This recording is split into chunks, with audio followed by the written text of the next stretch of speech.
In today's story, someone is about to enter the den of a hungry lion. Will they escape death? Let's read Daniel chapter 6, verses 1 to 23. Daniel was a faithful servant of God and he was loved by the king.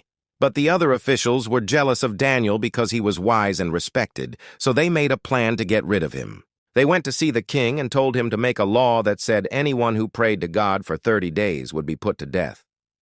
The king signed the law, but he didn't know that it would also apply to Daniel. When Daniel heard what had happened, he went home. That night, he opened his window and prayed to God just like he always did. Suddenly, a noise made him jump. It was the sound of clawing. Then he saw the shadowy forms of lions entering the den. Their eyes gleamed like green jewels in the dark.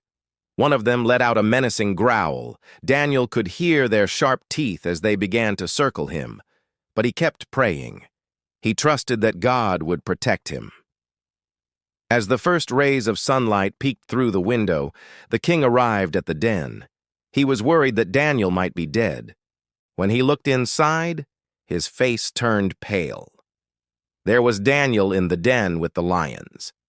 But to the king's amazement, the lions hadn't hurt him at all. They had just stared at him while he prayed. The king shouted, "Daniel, you are a servant of the Most High God. Your faith is strong.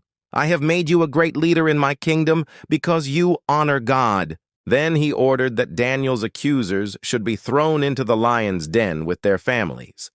As they were lowered into the pit, they landed right on top of the lions. And you can guess what happened next.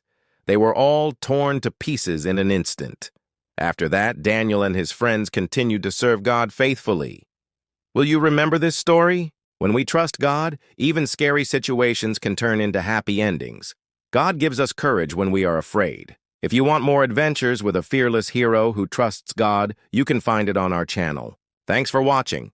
If you like this story, don't forget to like, subscribe, and share. See you next time.